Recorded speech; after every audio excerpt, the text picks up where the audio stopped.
그래도 지구는 돈다, 이런 얘기 들어보셨죠?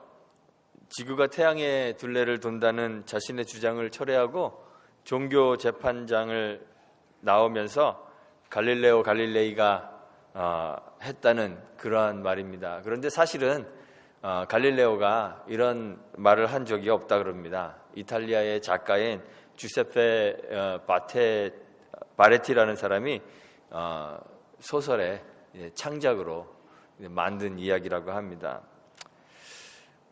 사람들은 오랫동안 지구가 우주의 중심이라고 그렇게 생각했었습니다. 그래서 태양과 모든 그 천체들이 다 지구를 중심으로 돌고 있다고 그렇게 생각한 적이 있습니다. 그런데 16세기에 코페르니쿠스라는 사람이 자기 사후에 출판한 책인데요, 천체의 회전에 관하여 라는 책을 사후에 출판하게 되었는데, 그 책에서 지동설, 하늘이 도는 게 아니라 우리 지구가 태양 주위를 돈다는 지동설을 주장하게 됩니다. 지금은 관측 기술이 발달하고 또 수학적 지식들이 발달해서 지구가 우주의 중심이 아니라는 사실을 다 알고 있습니다. 이 코페르니쿠스의 주장처럼 태양이 지구를 도는 것이 아니라 지구가 태양을 돌고 있습니다. 그래서 이 코페르니쿠스의 주장과 같은 것들, 기존의 사실이라고 생각했던 것을 이제 역으로 증명하는 것, 그런 것을 코페르니쿠스적 전해다, 이제 이런 이야기들을 합니다. 우리의 신앙과 삶에서도 코페르니쿠스적 전해가 필요합니다. 우리는 지금도 마치 우리가 세계의 중심인 것처럼 모든 것을 인간 중심으로 생각하며 그렇게 살아갑니다. 모든 존재하고 있는 것들이 마치 우리 자신을 위해 존재하는 것처럼 그렇게 여기며 살아가요. 신도 인간을 위해 존재하고, 종교도 인간을 위해 존재하고, 제 종교에서 말하고 있는 구원도 천국도 인간을 위해 존재하는 것으로 그렇게 생각합니다. 그것을 당연하게 여깁니다. 우리는 구원이라는 것도 우리가 얻는 것이고 우리를 위해서나 필요한 것이다, 이렇게 생각합니다. 구원이라는 것은 우리가 지금 겪고 있는 이 지독한 불행에서 벗어나 행복을 얻는 것이다, 이렇게 구원을 생각해요.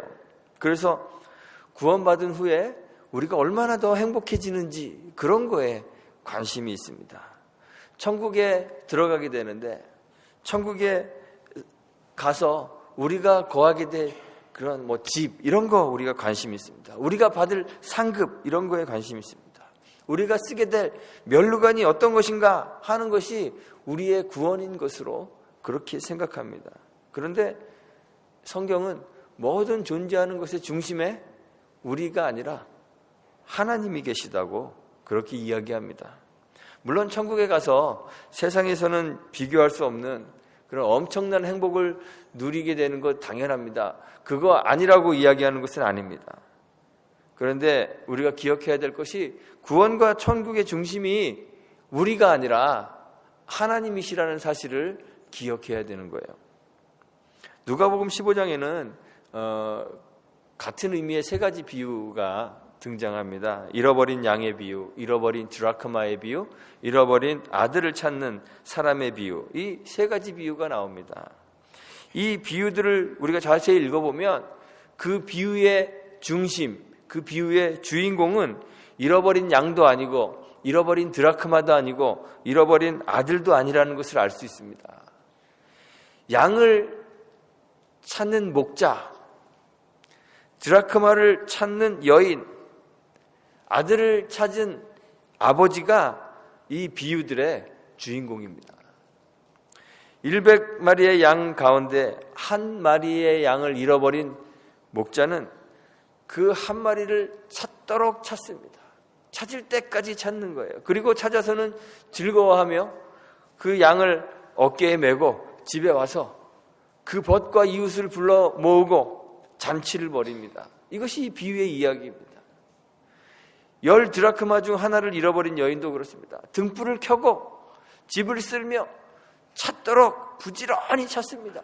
찾을 때까지 찾습니다. 그리고 찾은 다음에 벗과 이웃을 불러 잔치를 벌입니다. 이것이 비유의 이야기입니다. 탕자의 이야기도 그렇습니다. 돌아온 탕자의 이야기가 아니라 아들을 찾은 아버지의 이야기입니다. 자기 몫의 유산을 미리 챙겨서 집을 나가버린 그 아들을 찾고 기다리다가 재산을 다 탕진하고 거린이 되어 돌아와 종으로 받아주기를 구하는 그 아들을 다시 종이 아닌 아들로 맞아주는 그 아버지의 이야기가 이 비유의 이야기입니다. 이것이 구원의 이야기입니다. 구원은 아들이 아버지 집에 돌아와서 얼마나 좋은 옷을 입고 얼마나 화려한 귀금속을 걸치고 또 얼마나 맛있는 음식을 매일 먹게 되었는가 하는 그러한 이야기가 아닙니다. 아버지의 이야기, 아버지와 아들의 관계가 회복되는 이야기입니다. 아버지의 집에 아버지와 함께 거하는 것이 구원입니다. 세상은 하나님의 구원을 자기중심적으로 생각합니다. 내가 지금보다 더 베러한 라이프를 누리게 되는 것을 구원이라고 생각해요. 그래서 하나님은 나에게 더 나은 삶을 만들어주는 봉사자처럼 여기게 되는 거예요. 중심은 나고 하나님은 나를 돕는 조력자가 되는 것입니다. 우리가 천국 가고 싶어 하지만 천국 가고 싶어 하는 사람들을 대부분 천국에서 가지게 될 아버지와의 만남에 막 기대를 거는 사람이 거의 없습니다. 천국 가면 정말 나를 사모하는, 내가 사모하는 그 아버지를 만나게 될 텐데 그 아버지가 어떤 분이실까? 우리가 성경에서 아버지를 알지만 고린도전서 13장에서 그러잖아요. 지금은 거울을 보는 것 같이 희미한데 그때는 얼굴과 얼굴을 대해볼 것이요. 내가 얼굴과 얼굴을 대해보는 그 하나님 어떠한 분이실까? 막 이런 기대를 갖는 사람들이 거의 없습니다. 대부분이 거기서 누릴 물질적인 복에만 관심이 있어요. 고통이 없는 것, 뭐 그러잖아요. 질병도 없고 아픔도 없고 고통이 없는 것, 내가 고통을 느끼지 않는 것, 이런 거에 관심이 있는 것. 천국 갔다 왔다는 사람들이 대부분 하는 얘기가 다 그렇잖아요. 천국 가니까 뭐 내 집은 지금 짓고 있는데 무슨 재질로 짓고 있더라. 뭐 누구네 집 짓는 것도 봤는데 내 집은 황금으로 짓고 있는데 누구네 집은 뭐 나무로 짓고 있더라. 뭐 초가집을 짓고 있더라. 이런 얘기 있잖아요. 그 대부분 이제 거기 예화에 나오는 사람이 어떤 훌륭한 목사님네 집은 뭐 초가집이고 뭐 이런, 아마 제 집은 초가집일 것 같아요. 그런 이야기들 많이 합니다. 이 땅에서 누리는 구원도 그렇습니다. 지금보다 더 나은 삶을 사는 것이 구원이라고 그렇게 생각해요. 하나님이 우리들의 삶의 문제들을 좀 말끔하게 해결해 주셔서 내 삶은 더 윤택해지고 뭐 걱정 없는 행복한 그런 삶이 되는 것, 그런 것이 구원이라고 생각하는 거예요. 하나님의 역할이 그런 거라고 생각하는 거예요. 우리의 기도 제목의 대부분들이 다 그런 것이죠. 세상에 관한 것들입니다. 자기 위주로 생각하고, 그래서 구원도 천국도 하나님도 다 나를 위한 존재, 나를 위해 존재하는 것으로 그렇게 여기는 거예요. 이스라엘 백성들이 가지고 있었던 신앙의 문제가 바로 이런 자기중심의 그런 신앙이었습니다. 본래 아담의 범죄가 그런 거예요. 아담의 범죄가 다른 게 아니라 자기가 중심이 되려고 하는 거잖아요. 스스로 하나님의 자리를 차지하여 세상의 중심에 자신이 자리하려는 그 욕망이 선악을 알게 하는 나무의 열매를 따먹는 것으로 표현된 거예요. 하나님처럼 되어 자신이 판단하고 자신이 결정하고 자신이 주인이 되려는 그러한 시도가 죄죠. 아담이 범했던 죄악입니다. 그러한 자기중심의 삶이 이스라엘 백성들의 신앙에서 그대로 드러나는 거예요. 야곱이 그 식구들과 함께 애굽으로 내려간 후에 그의 자손들을 통해서 이스라엘이라는 민족이 이제 발생하게 됩니다. 형성되게 됩니다. 그런데 그들이 애굽에 있는 동안 바로 왕에 의해서 노예로 억압받으며 그렇게 삽니다. 그러한 이스라엘 백성들을 하나님이 구원하신 것은 그들을 백성으로 삼아서 그들의 하나님 되시기 위함이다. 성경이 그렇게 기록하고 있어요. 하나님과 백성의 관계를 맺기를 원하셔서 하나님께서 그 이스라엘 백성들을 애굽에서 건져내시고 광야로 이끄시죠. 그런데 이스라엘은 구원받은 후에 하나님을 자신의 그 더 나은 삶을 위한 도구로밖에 여기지 않아요. 하나님 백성 되는 것에는 별로 관심이 없습니다. 이스라엘 백성들의 삶을 보면 그렇습니다. 자신들의 필요가 채워지지 않으면, 필요에 조금이라도 부족함이 있으면 불평하고 하나님을 대적합니다. 가나안에 들어가서도 마찬가지입니다. 그들의 하나님 신앙은 그저 그들의 물질적 필요를 채워주는 것 외에는 별로 없습니다. 그래서 쉽게 바알과 아스타롯을 비롯한 이방의 신들을 섬기게 되는 거예요. 하나님이 주관하고 계신다고 믿고 있는 그 영역에서 하나님으로부터 받을 물질적인 복도 포기할 수 없기 때문에 하나님도 버리지 못하고 하나님도 섬깁니다.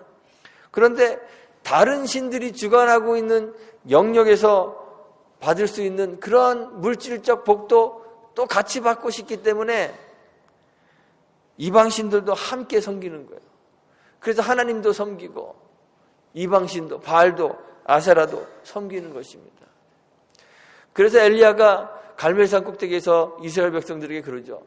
어느 때까지 하나님과 바알 사이에서 머뭇머뭇하겠느냐 그러잖아요. 둘 중에 어떤 하나도 포기하고 싶지 않은 거예요. 하나님 백성 되는 것에는 관심도 없고 그저 자신의 필요를 채우는 것에만 관심이 있습니다. 자기 중심의 신앙은 사실 하나님을 떠난 것과 마찬가지죠. 하나님은 그런 이스라엘 백성들을 다시 하나님께로 돌아오게 하기 위해서 그들을 고난 속으로 밀어넣습니다. 이방인의 손에 그들을 붙이십니다. 고난이라는 것은요, 하나님을 찾으라는 하나님의 부르심이라는 사실을 우리가 기억해야 돼요. 이사야 시대에도 그렇습니다. 이스라엘과 유다에 우상이 만연했습니다. 유다의 몇몇 왕들이 선한 왕이다 이렇게 평가받는 왕들도 있지만 대부분의 왕들이 산당을 제거하지 못해서요, 산당에서 여전히 우상 숭배가 이루어지고 있었습니다. 우상 숭배는 바로 도덕적 타락으로 이어질 수밖에 없습니다. 우상 숭배의 목적은 물질 세계에서 풍요해 있습니다. 세상의 모든 다른 종교들은 우리에게 물질 세계에서의 풍요를 약속해 줍니다. 우상 숭배하는 세계에서 사람들은 세상을 추구할 수밖에 없습니다. 사치하고 부와 권력을 의지합니다. 교만하고 탐욕이 지배합니다. 자신이 소유하고 있는 것으로 자신의 힘을 삼고 그 힘으로 타인을 제압합니다. 하나님 믿는다고 하면서 하나님을 세상에 물질을 제공해주는 그러한 제공자로 이해하고 있으면 그 우상 숭배예요. 모든 우상들은 물질 세계에서의 풍요를 약속해 줍니다. 하나님을 그러한 분으로 만들면 우상 숭배입니다. 이런 상황에서 하나님은 아수르를 들어서 이스라엘과 유다를 괴롭게 하셨습니다. 이사야서는 66장으로 되어 있는데요, 1장부터 39장은 아수르의 괴롭힘을 당하고 있었던 유다와 이스라엘을 향한 하나님의 심판, 그리고 주변 나라들에 대한 하나님의 심판, 저주, 화해 선포, 이런 것들이 나옵니다. 특히 39장에 보면 유다가 바벨론의 포로가 될 것을 그렇게 예언하죠. 그런데 40장부터 그 뒤로는 이렇게 포로되었던 유다가 다시 회복될 것을 예언적으로 이야기하고 있습니다. 구원과 회복의 메시지가 들어있는 거죠. 이거 오늘 우리가 읽은 이사야 55장이 이 구원과 회복의 메시지 가운데 들어있습니다.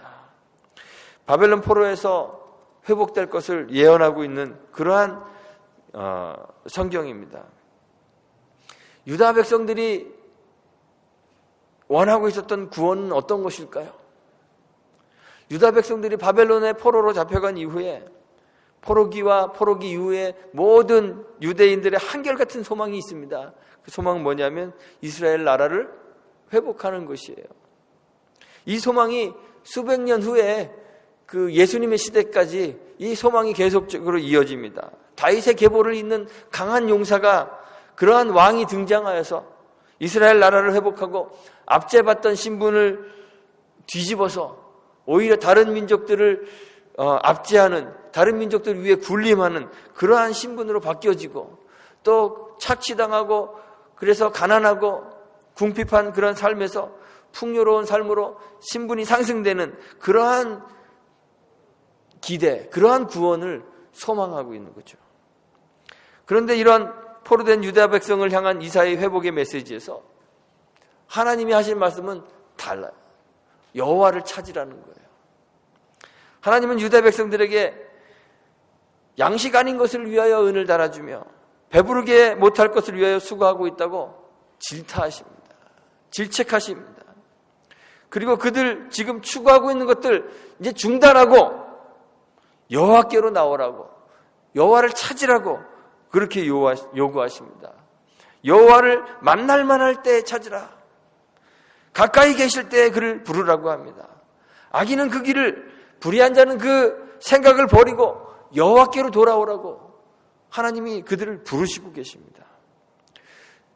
줄인 배를 채우기 위해 빵을 사는 것, 마른 목을 축이기 위해 포도주와 우유를 사는 것 당연하지 않아요? 일용할 양식을 얻기 위해서 이마에 땀을 흘리고 수고하여 일하는 것이 당연하지 않습니까? 배고픔과 헐벗음에 있는 사람들이 그것에서 벗어나기 위해, 현재의 고난에서 구원 얻기 위해, 물질의 풍요를 위해 수고하는 것이 당연하지 않겠습니까? 세상에서 우리가 원하는 것들 다 이런 거 아니에요, 그렇죠? 우리가 지금 처해 있는 이러한 모든 육체적 그러한 고통과 고난 속에서 하나님이 우리를 구원해 주시기를 소망하는 거 당연한 거 아니겠습니까? 그런데 하나님이 그런 노력, 그러한 소망을 오늘 성경에서 뭐라고 표현하시냐면 양식 아닌 것을 위하여 은을 달아주는 것, 배부르게 못할 것을 위하여 수고하는 것으로 그렇게 표현하셔요. 그리고 하나님은 이 유다 백성들에게 여호와 하나님을 청종하라고 요구하십니다. 여호와께로 나가서 돈 없이 값 없이 사는 포도주와 젖을 사라고 그렇게 요구하세요. 값 없이 돈 없이 사는 포도주와 젖 어떤 걸까요? 뭐 쉘터 같은 데서 나눠주는 그러한 푸드 팬츄리에서 나눠주는 그런 프리 푸드 그런 거 말하는 것이 아닙니다. 값없이 돈 없이 사는 포도주와 젖은 육신의 필요를 채워주는 그런 물리적인 양식이 아니라는 것을 의미하는 거예요. 유다 백성들이 원하는 물리적 세계에서 획득하는 그런 육체적 구원이 아니라 아주 다른 차원의 구원을 하나님이 지금 약속하시는 거예요. 하나님의 이 구원의 약속이 언제 이루어질까요? 바벨론에서 포로로 돌아오는 것으로 완전히 성취될까요? 그렇지 않습니다. 그렇지 않으면 우리 잘 알고 있습니다. 페르시아의 왕 고레스가 칙령을 내려서 유다 백성들이 다시 고토로 돌아오죠. 유다 땅으로 다시 돌아옵니다. 예루살렘으로 돌아옵니다. 그런데 포로에서 돌아온 이 사람들이 자기들이 소망하던 것처럼 부강한 나라를 이루고 막 다른 민족을 압제할 수 있는, 군림할 수 있는 그러한 민족이 되었을까요? 그들에게 강력한 모세와 같은 왕이 나타나서 그들을 이끌고 그들의 가난을 해결해주고 그들을 풍요하게 만들어줬을까요? 그렇지 못했습니다. 포로에서 돌아온 이후에도 여전히 그들은 다른 민족의 지배하에 있어야 했었습니다. 착취당하고 빼앗기고 가난 속에서 허덕일 수밖에 없는 그런 연약한 상태에 있습니다. 구원을 노래한 이 이사야의 예언이 이루어진 것은 수백 년이 지난 후에 유대인들이 전혀 기대하지 않았던 방식으로 이 구원이 성취되었습니다. 성자 하나님께서 육신을 가지고 이 땅에 오셔서 우리를 구원하시는 그 구원을 통해서 이사야의 이 구원의 노래가 성취가 되죠. 예수 그리스도의 구원은 유대인들이 바라던 방식의 그러한 구원이 아니었습니다. 예수는 다윗의 자손 유대인의 왕이었지만 로마를 파하는 전사와 같은 그러한 왕이 아니라 섬기고 자신을 대속물로 주는 십자가에 달린 왕이었습니다. 예수는 우리에게 양식을 주셨지만 먹고 뒤로 돌아서면 다시 배고파지는 그러한 육신의 양식이 아니라 유대인들이 전혀 기대하지 않았던 하늘에서 내려온 산떡, 참된 음료로 자신의 몸을 우리에게 주셨습니다. 예수는 이스라엘 나라를 회복하신 분이시지만 그 나라는 유대인들이 소망하고 기대했던 그러한 이 땅에 속한 나라가 아니라 영원한 하나님 나라였죠. 예수의 구원은 그의 육체로 휘장을 삼고 십자가로 그 휘장을 위에서 아래로 찢어서 예수 안에 있는 모든 자들로 하여금 은혜의 보좌 앞으로 하나님 앞으로 담대하게 나아가게 하는 그러한 구원이었습니다. 여호와를 만날 만할 때 찾으라고 여호와를 부르라는 그 이사야의 요구가 예수 그리스도의 그 죽으심으로 성취되게 된 거예요. 예수 그리스도를 통하여 유대인들의 기대와는 전혀 다른 방식의 구원을 베풀어 주셔서 이사야가 55장에서 노래하고 있는 것처럼 하나님의 생각이 우리의 생각과 다르며 하나님의 길이 우리의 길과 달라서 하늘이 땅보다 높음 같이 여호와 하나님의 길이 우리의 길보다 높으며 하나님의 생각이 우리의 생각보다 높다는 사실을 확인시켜 주셨습니다. 우리는 이제 구원이 우리의 육신의 욕망이나 육체적 필요를 채우는 것이 아님을 확인하게 되는 것이죠. 우리의 생각보다 높은 하나님의 생각을 신뢰하고 그 하나님의 생각을 의지하고 순종하는 것이 구원임을 알게 되는 거예요. 여호와 앞으로 나가 그 여호와 앞에 살게 되는 것이 구원인 것을 알게 되는 것입니다.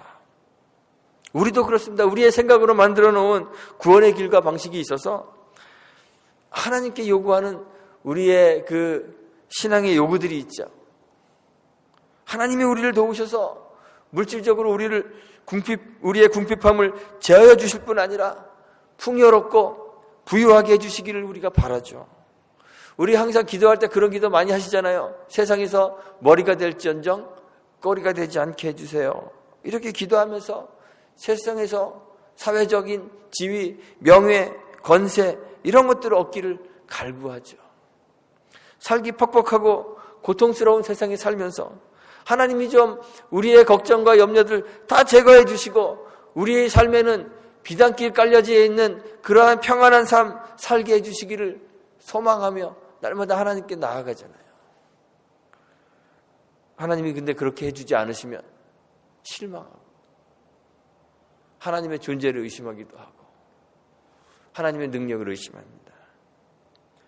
그런데 성경이 이야기하죠. 하나님의 생각은 우리의 생각과 다릅니다. 우리의 생각과 우리의 길보다 더 높은 하나님의 생각과 하나님의 길이 우리들 앞에 놓여져 있습니다. 우리 그리스도에게 십자가가 구원이었듯이 우리에게도 때로는 고난과 수치를 통하여 하나님의 뜻을 이루시는 거죠. 때로는 내가 원하는 방식으로 삶의 문제가 해결되지 않아서 하나님께 불평하고 싶을 때가 있습니다. 우리 교회도 그래요. 우리가 원하는 대로, 우리가 계획한 대로 교회가 움직여지면 얼마나 좋겠습니까? 그런데 우리 교회도요, 세상에서 손해보고 가진 것을 잃어야 될 때가 있어요.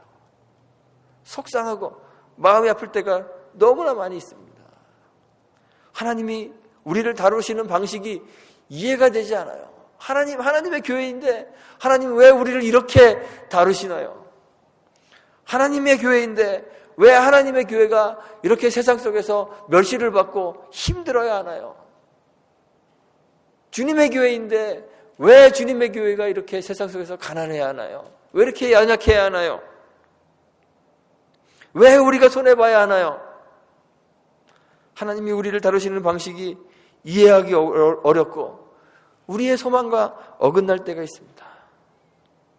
그런데 그때 하나님 생각이 우리의 생각보다 훨씬 크고 높음을 기억할 수 있었으면 좋겠습니다.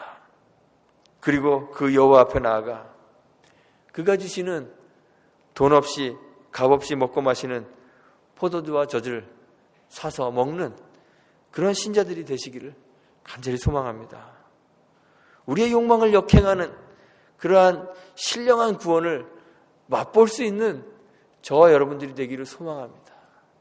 그래서 우리가 원하지 않는 그러한 방식으로 흘러가는 세상 속에서 우리의 소망이 아니라 하나님의 생각, 하나님의 길을 붙잡고 그 길 안에서 하나님이 주시는 신령한 구원을 맛보는 저와 여러분들이 되시기를 주님의 이름으로 축원드리고 부탁드리겠습니다.